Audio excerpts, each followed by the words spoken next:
এটা ছিল সরস্বতী পুজোর আগের দিনের ভিডিও। সরস্বতী পুজোর আগের দিন কিভাবে কি করলাম।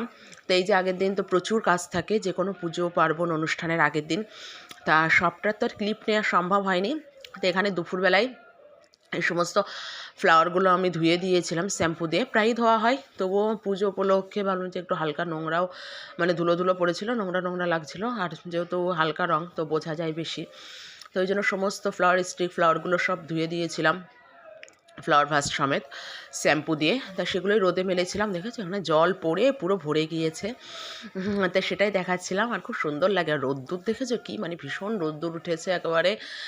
আর ফুলগুলো কি দারুণ লাগছিল, আর ওই পার্পেল কালারটা মানে আমার এত ভালো লাগে কি বলবো। তা সেটাই দেখাচ্ছিলাম। তো এখানে ফুলগুলো সব রোদে শোকাচ্ছিলাম, আর নিচে দেখো পুরো জল পড়ে পুরো ভেসে গিয়েছে। তো সেইটা করছিলাম, করে নিয়ে দুপুরবেলায় করব হলো স্নান। তার আগে এগুলো সব করে নিচ্ছিলাম কাজকর্মগুলো ঝটপট। আর এই সমস্ত এটা করে নিই। আর এই সানফ্লাওয়ারগুলো ভীষণ সুন্দর, এই দেখো ফ্লাওয়ার ভাসগুলোও সব পরিষ্কার করেছি। আর মানে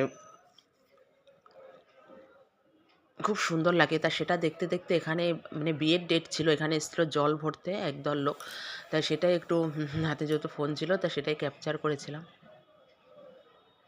এই যে এখানে সবাই জল ভরতে আসছিল, বেশ দেখতে ভালো লাগে। আর এই নদীর ধারে বাড়ি হওয়ার সুবাদে না এগুলো তো প্রায়ই দেখতে পাই, জল ভরা, ঠাকুর বিসর্জন। তো তারপরে এটা সন্ধ্যাবেলা এখানে সব সাজাচ্ছিলাম আমি আর মা মিলে। পেছনের এই ফুলগুলো আমি লাগিয়েছি, মা তো হাতে পায় না অতটা উঁচুতে। আর ঠাকুর এখানে আমাদের দুদিন পুজোর দুদিন আগে আনা হয়ে গিয়েছে, বুধবারের দিন ঠাকুর এনেছে আমাদের ওর বাবা। আর এখানে আগের দিনই আমরা সব গুছিয়ে রাখি, কারণ অত সকালে তো সব গোছানো সম্ভব হয় না।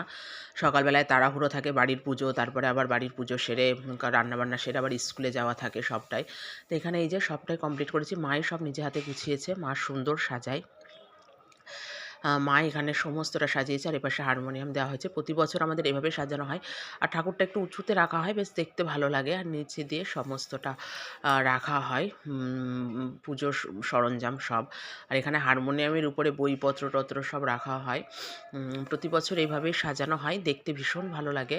আর এই যে মা সবটা সাজাচ্ছে নিজের হাতে, মা খুব সুন্দর করে সব কিছু সাজায়। আমিও অত ভালো পারি না, হেল্প করি আর কি, ওই দুজনে মিলে আর কি সমস্তটাই করি।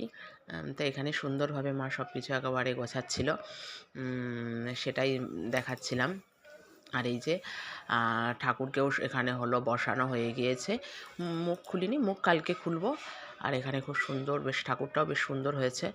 আর এই যে পুরো পেছন টেছন সাজানো হয়েছে। আর পুজোর দিন যে কোনো পুজোতে একটু সাজগোছ না করলে, গোছানো গাছানো না হলে না দেখতে ভালো লাগে না। তাই এই যে এখানে খুব সুন্দর করে গোছাচ্ছিলাম। আর সকালে উঠেই তো পুজো, তার আগের দিন তো ভীষণ মানে ব্যস্ততা একটা থাকে। তো এখানে সবটা সুন্দরভাবে হয়েছিল। তা এই যে দেখো তোমরা, আর সাজানোটা কেমন হয়েছে অবশ্যই কিন্তু জানাবে আমাকে।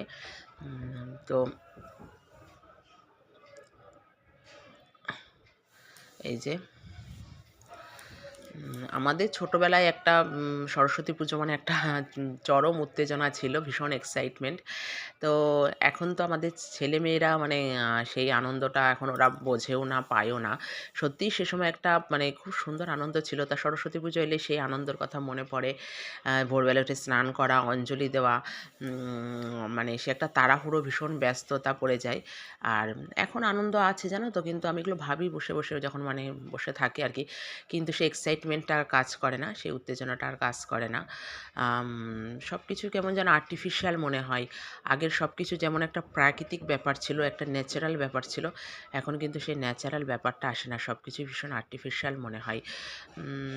তো সমস্তটাই আছে আগের থেকে, আরও সমস্ত কিছুর আর আয়োজন বেড়েছে, সব কিছু বেড়েছে, সমস্ত কিছু প্রচুর পরিমাণে বেড়েছে। আগে আমাদের সময় এত আয়োজন, এত সাজগোজ, এত গোছানো গাছানো কিছু ছিল না, কিন্তু প্রকৃত আনন্দ ছিল, যে একটা মন থেকে একটা যে আনন্দ সেটা ছিল। এখন সব কিছু বড্ড বেশি জাঁকজমক আড়ম্বরপূর্ণ মনে হয়, কিন্তু সেই ভালোবাসা, সেই আনন্দ, সেই নিখাদ যে ইয়েটা, সেটা কিন্তু খুঁজে পাওয়া যায় না, মানে আমার তো মনে হয় না।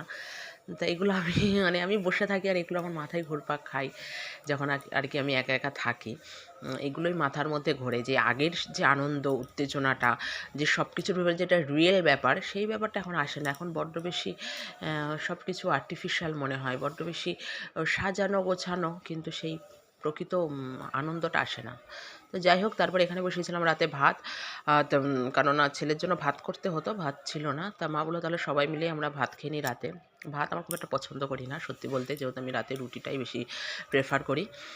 তা বড্ড বেশি বোরিং লাগে এই যে দাঁড়িয়ে থাকা। অনেকের কাছেই খুব ইজি মনে হয় ভাতটা যে বসিয়ে দিলাম আস্তে আস্তে হোক, রুটিটা বেশি হ্যাপার মনে হয়। অনেকেই বলে মাখো, বেলো, ভাজো, কিন্তু আমার কাছে রুটিটা খুব ইজি মনে হয়, যার যেটা আর কি সুবিধা। তো এখানে ভাত করছিলাম আর দাঁড়িয়েছিলাম, কেননা বেশি ভাত না, গামলাতেই বসিয়েছিলাম অল্প ভাত, ওই জন্য আর হাঁড়ি বসাইনি, আর যদি নরম হয়ে যায় তো ওই জন্যই আর কি এখানেই